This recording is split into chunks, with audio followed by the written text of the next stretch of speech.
everybody, and welcome to the Helen Winder Show. I'm Helen Winder, and my fabulous guest today is Sarah Arrow from Sark Media and the Chief Bird on the blog. Hi Sarah, thanks for joining me. Hi, I'm really excited to be here, Elle. Oh, fantastic. Well, tell our listeners a little about yourself, where you come from and what it is you do.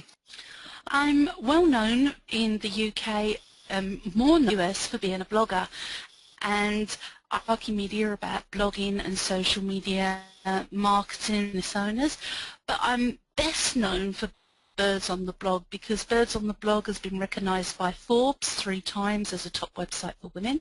We are the only British blog on that list, and that's a real achievement in our eyes. You know, us Brits, we tend to be swept under the carpet when it comes to blogging and social media.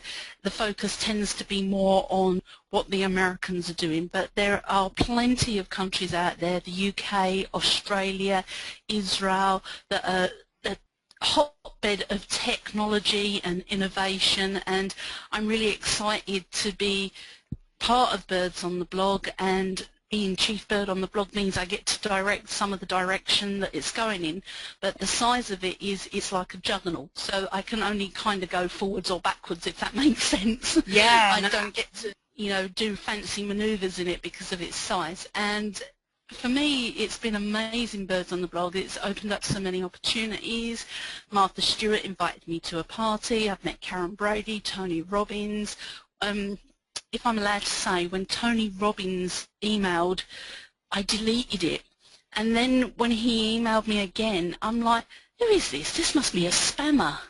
And I emailed back and I swore at them. I told them to F right off and stop playing pranks. I weren't falling on it. And then his PR people rang me up and said, no, that really is Tony Robbins. I love it.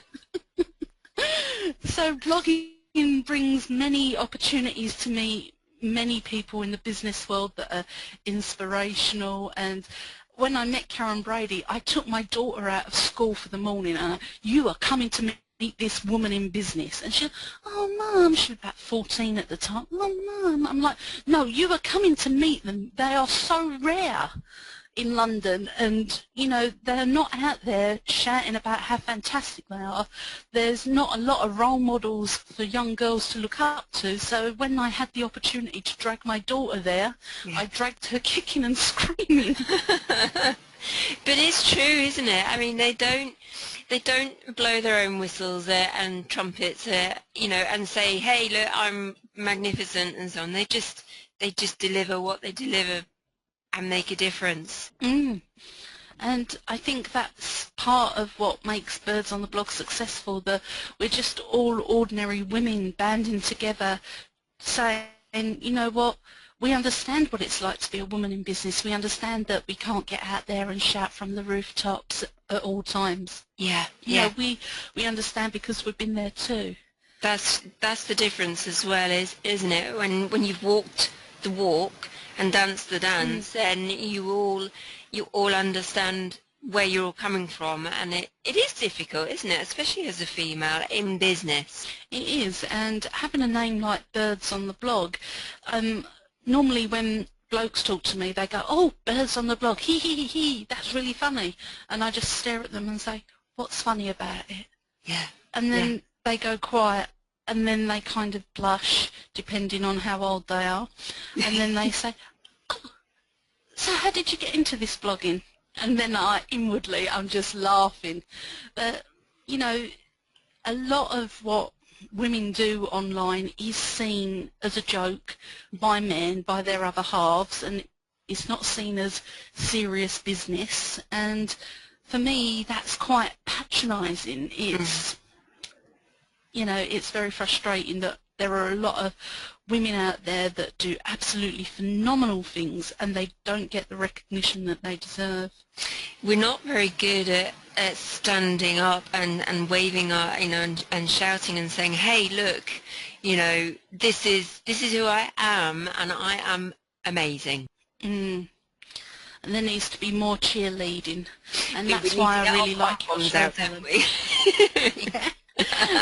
I listened to your interview with Shelley, and I think you're doing a great job of, you know, sharing some great content with women out there who are leaders in their field, who are brilliant at what they do, and it's been great. I listened to Shelley the other day. Thank you so much. That means an awful lot, because one of the things I want to do is to be that platform to help people just talk about themselves and talk about what they do, the difference that they make, and how they assist others, because we don't get that opportunity very often. We just plug away and we just keep going, and it's like, hey, yeah, I'm here and I'm going to help you just have your voice. But how did you get into doing what you're doing? You know, because I know when you engage with people, I know the difference that you've made and to them. So tell us a little bit how you got into it. Okay. Many years ago, half my lifetime ago, I used to run a pub. I was one of the youngest landladies in the country, and they made me wait until I was 21 before they would give me my own license to be the boss of the pub.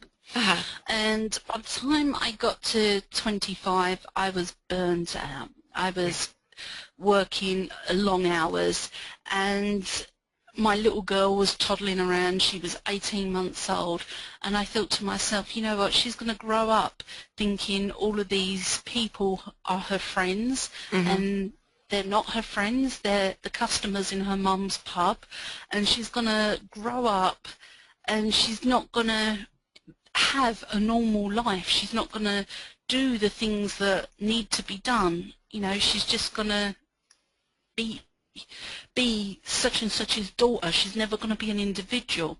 Yeah. And everybody would know her for the pub and not for herself. So that was it. I decided to retire from that, and I was retired for about 6 months. And you know how these happen. I lived in a beautiful part of London, in a place called Strand on the Green, not far from Kew Bridge, and it was beautiful. I lived in a 1930s style mansion that had the original lifts restored, all of the Art Deco work restored, and I loved that time period. And that 6 months that I lived there was just absolute bliss. I was surrounded by beautiful buildings, beautiful greenery, and was a stone's throw from the river. So I've got to be honest, it kind of gets boring real quick being on your own when you're young. Yeah. So I decided that I would go back to work, only I didn't know what to do. And one of the customers in my pub met me for a drink, and he said to me, Sarah, he says, you've so full of life and you've got so much spirit, why don't you go into sales? And I'm like, oh, how could I do sales? And he said, well, if you can't do sales, why don't you go into recruitment? Now, if he'd have said to me, why don't you be a shop assistant, I would have been a shop assistant. Whatever he answered at that point was the life raft that I was grasping to. So I got a job in recruitment, and they quickly found that I had a rapport with, they called them harder to help people. And the harder to help people were people that didn't have English language. I grew up in East London, so no language kind of phases me, you know, and we would just communicate how we could, the best we could. And the company that I worked for just loved it. And 1 month they said to me, we need to get more people into work, Sarah, we're having a bad month. And my target every month was get 6 people into work, and I did that easily. I've got to be honest, I did it in 1 day of the month, and the rest of the month I sat down playing solitaire and things like that. But moving on swiftly. That month I got 30 people into work, and my husband at the time, not my present husband, who is an angel, he had a very serious problem, and he's quite aggressive, and he went absolutely bananas at me, that I was wasting my skills and my talents, and this was coming out and being shouted at me, and it was quite a violent situation, and I was really not very confident then. Anyway, long story short, I changed job and I went to work for a fantastic company called Reed, and I just thrived in the read environment. It was fantastic, and by the time I got to 30, I thought to myself, this is it. This is what I was born to do, to help people that were technically harder to help, who were written off by society. And I had a fantastic job. I was in the city, my own glass corner office, and that was lovely. I used to sit all day staring out the window with my feet on the desk and get paid a huge amount of money for it. And I was in charge of the recruitment department, the marketing department. I had 3 legal teams reporting to me. I had an advisory department. I had a huge team. I loved my job. And then I got pregnant. New husband, by the way. It's not the old husband that was nasty. So I was on maternity leave, and new husband says to me, he says, oh, by the way, if we don't have more business in the next 6 weeks, we're going to be bankrupt. And I'm like, what?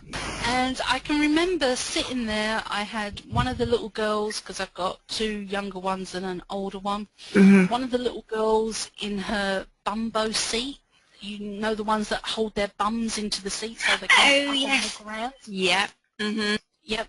One of them was in her bumbo, and the other one was sitting on my knee, and we were doing something together. I can't quite remember what, but we were just, the 3 of us were sitting there, and there he was telling us that my little family unit was going to be broken up. And after a divorce and all of that, you don't want to hear that. No. So I said, well, what can I do? And he said, well, you like the computer so much, go and get on the computer and do something. Well, yeah, 2 days later I discovered blogging. And it was 2 days of lots of Googling, and this is late 2006. Yeah. So, you know, when you type into search engines, it was kind of the Wild West. I don't know if you remember it back then, Helen. I do. Oh, God. Do you know what? I remember when the very first web page came out. That was my Xerox days. Yeah. 1 page. So you can imagine what it was like trying to get information, and there was a lot of I would call them online marketers with their hype and do this and you will earn money in 3 seconds flat, and you know, license to print money on the internet and all sorts of things like that. And the pop-ups, when you opened a window, 6 other windows would open on your computer. That's it. So it was a nightmare. And doing that for 2 days, I managed to discover a site called BT Tradespace, which is no longer in existence. And it's such a shame. It was such a lovely community. Yeah. And when we were there, it said we had to blog 3 times a week, 50 words. And those first 50 words were pure hell. I'd rather have root canal with no anesthetic than write 50 words about a white van. I did not know what to write, how to write, but I managed to do it. And then I managed to do it again, the 3 times a week that was required. And within 2 or 3 weeks, we were getting phone calls, and they were, we found you on the internet. And we're like, oh, our website. No, not your website. We read this such and such blog post. And, you know, Kevin said to me, he said, whatever this blogging is, you're doing it really well. You have to do more of it. And that was it. I set about doing more of this blogging thing to win business, and we've won a tremendous amount of business over the years. We had clients like Ford's Motor Company come to us, found us through a blog post. Wow. And that made a lot of copywriters, Helen, sit up and take note. Yeah. Because they sat there and they said to us, if you've got a typo or the punctuation's not correct on your blog, you won't get big business. And what we discovered was, if you're not out there, if you're fearing to write because of a comma not being in the right place or not using a verb correctly or something like that, you weren't getting seen, you weren't getting noticed. And if you weren't being seen and noticed, how could you get the business? So one of the first things that I say to new bloggers is, do you know what, there will be times where somebody will take a hatchet to you. And as much as it's hard to say, develop a thick skin, you've got to have your mental armour, because there are people who will take a hatchet to you just for the sheer.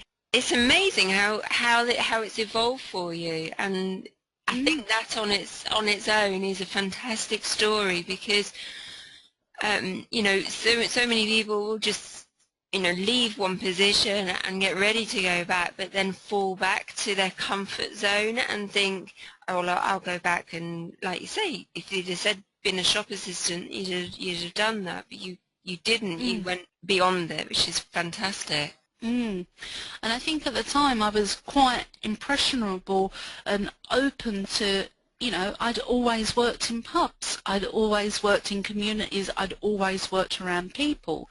So for me to branch into recruitment, as David said, it was something that I would do with ease. But at the time you don't feel that way. You kind of like, and it can be a bit of a transition. And looking back, if he hadn't have said that, my life would have taken a completely different turn. That was that pivotal moment. It's amazing, isn't it? It's like myself. I started out in hairdressing.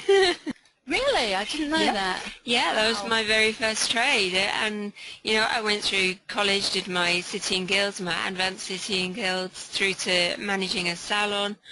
And it was only a computer system that was in the shop that had been installed, but it hadn't been programmed. And this was when the very first programmable tills came out. And my boss at the time said, well, you know, what are we going to do with it? Because it's cost me $10,000. And I looked at it and I thought, well, it looks pretty. And I hacked my way into the back of the software and programmed it. And it was only from that the guy then finally turned up to finish the job, and he said, well, who's been along and done this? And I said, well, nobody, it was me. And he said, well, how do you know how to get in there? And I said, well, I just did, because I've always liked computers, and I'd done it. And then he offered me a job. So I left that's how I left hairdressing, to go and work for him to program his systems.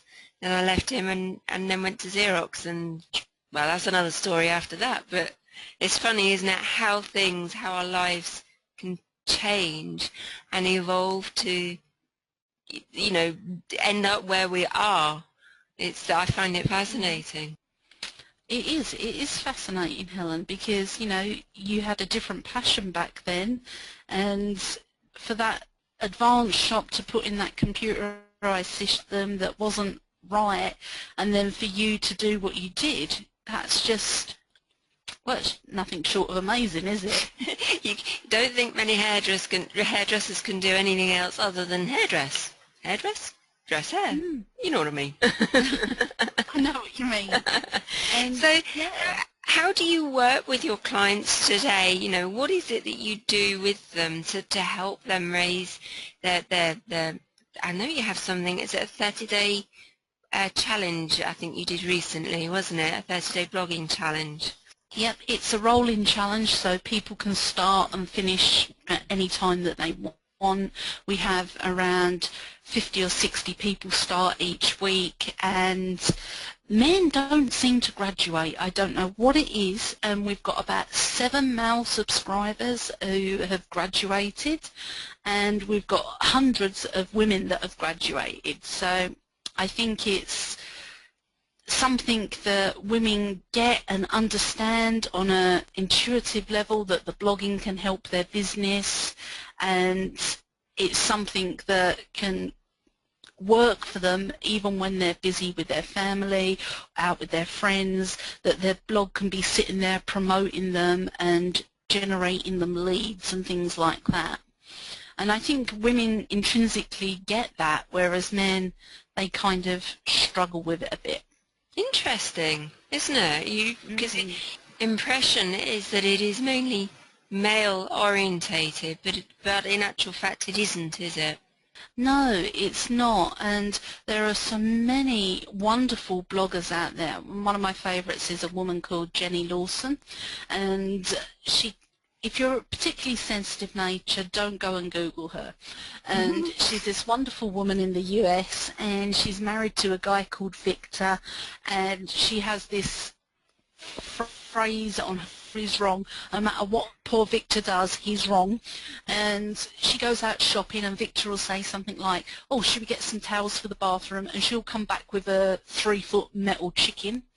And she writes and uploads the photos, and it's hilariously funny. She's now put her shop on Etsy, and you can buy various bits on Etsy, and she changed the name to the shop to something like 8 pounds of uncut cocaine, just so that when you bought something it would show up like that on your credit card, because she thinks it's funny. And I've got to admit, I think it's funny too. I love it.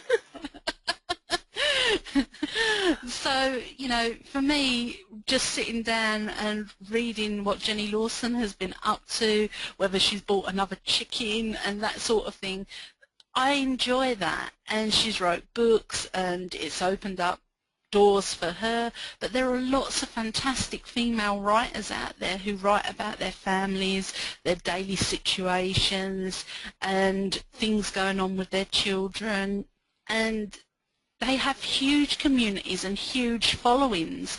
And then I hear people dismiss them as mummy bloggers. And I read somewhere, I believe it was a US statistic, that when a mummy blogger gets over a certain level, and I don't know what that level is, she earns around £70,000 a year, so that's slightly over $100,000. And every time I read something around the mummy blogging and how much they earn, I sit there and think, gosh, I'm in the wrong industry. I should be a mum blogger. My jaw dropped when you said that figure. Yeah. And these women are just amazing, and it's not just that the fact that they're blogging about their lives and what's going on and what they're dealing with, but it's the fact that other women gravitate towards them, so they become quite influential. And they are so much more influential than what you think. Look at 50 Shades of Grey. Yeah. Did you read that book? Part of it. I'm not a very good reader, so but I have read through parts of it. That's how 50 Shades of Grey gained momentum. It was a mum blogger that was saying, oh, this is really good, I've really enjoyed this, and what's more, it's on my Kindle so nobody knows what I'm reading. And before you know it, this little known author, and she'd started out writing fan fiction, because 50 Shades of Grey is fan fiction around Twilight. And the characters, of course, have adapted and grown and become characters in their own right. And she gained momentum through the mum bloggers writing about her book and saying, you should get it, you should get it. And then she wrote a sequel and then a sequel again. And, you know, before you know it, she's living in a £6 million house in London. And it was the mum bloggers that propelled her up there. Erica Leonard, I believe her name is, and they positioned her because she was writing what they wanted. The publishers out there weren't putting out what mums wanted to read. They quite liked the story of Christian and Anna. It's amazing, isn't it, how these things evolve, and I think a lot of it is we've just got to do it. Don't hold back, don't hide. If you feel it should be blogged, then blog it. Absolutely, and you will always find somebody who doesn't like it. And I mean, everything I blog, my mother is convinced is about her. And you know, I've said to her several times, will you just get over yourself? It's not about you. And like, it is about me. This fits me, this fits me. I'm like, no, that's not about you. Will you just go away? So everything I write online is about my mother. According to her, that is. I love it. So when you engage with your clients, you know, what can they get from you? How do you help them move forward? Well, firstly, it's usually mapping out a content strategy and reconnecting them with who their ideal customer is. And when we start out in business, we do all these fancy marketing plans, and then we get involved in our business and the marketing plan goes out the window, the business plan goes out the other window, and we kind of just get down to the mechanics of our business, chasing sales, chasing this, chasing that. And then one day we wake up and we think, wow, what happened to all of our ideals? We've got this business, but it's not going how we thought it was. Yeah. We need to get back on track. So they then discover online marketing, and it's usually word of mouth that they come across me. And then we have a chat, and then they go off and work with somebody else, and then they find that doesn't work and they come back to me, and we sit down and we go through the process. And I wouldn't say I'm the most easiest person to work with, and the reason for that is if somebody's paying me for my advice, I'm going to give it to them. Yeah. And that's not necessarily a sugar-coated thing. So if I looked at your content, Helen, and I said, oh gosh, Helen, do you know what, you've not done any content, you've not put anything out other than your podcasts, you're going to need to up your game a little bit, perhaps you need to do an infographic. Yeah. And you're going to sit there and think, crikey, I don't know how to do that. And instead of you saying, Sarah, I don't know how to do that, and me saying, let's work on that and teach you how to do that, I get, well, that's outrageous. Podcasts have worked for me for the last 400 years. It kind of is tough initially working with somebody who knows in their heart it's not working but doesn't want to hear it. And I'm not the kind of gal that can sugarcoat things. So, you know, that's why I say that people have an initial conversation with me, go and work with somebody else, and then come back, and then we kind of get down and we do it. And I kind of see myself as like a personal trainer. You know, you think you can go to the gym by yourself and you think you can build your muscles, and some people can, and they do phenomenally well, and hats off to them for doing so. But sometimes you need somebody there to say, you know what, you need to lift more weight, you need to do this like this, you need to change your technique here, and that personal trainer will help you develop your muscles and grow your strength so that you can carry on, but carry on in the right direction. So that's kind of what I do. And that's really good, because the thing is, none of us are equipped with every single bit of knowledge that we need to run a successful business. And you need to engage with others who have those skills to help you move forward, don't you? Absolutely. And this time last year, Kevin decided to sell his transport business and come and work with me. And for me, that's been an absolute phenomenal boost to the business, because he's very good at things like invoicing. And I'll be honest with you, I wouldn't invoice people for 6 months and then wonder why I had no money. Yeah. And bringing Kevin into the business, and he's a really smart guy, and for me, it was an incredible boost, because I had this smart guy who's sitting there saying to me, Sarah, where are the invoices? And me saying, oh yes. And, you know, and I didn't want to outsource my invoicing because I didn't want people seeing what I was earning and who my customers were. I know it's crazy, but I just couldn't kind of get over that block myself. Yeah. And there are quite a few things that Kevin's brought to the business that I've sat back and I've thought to myself, my word, how lucky I am that he's come to do this with me. How fortunate that he decided that this was something worth doing. Yeah.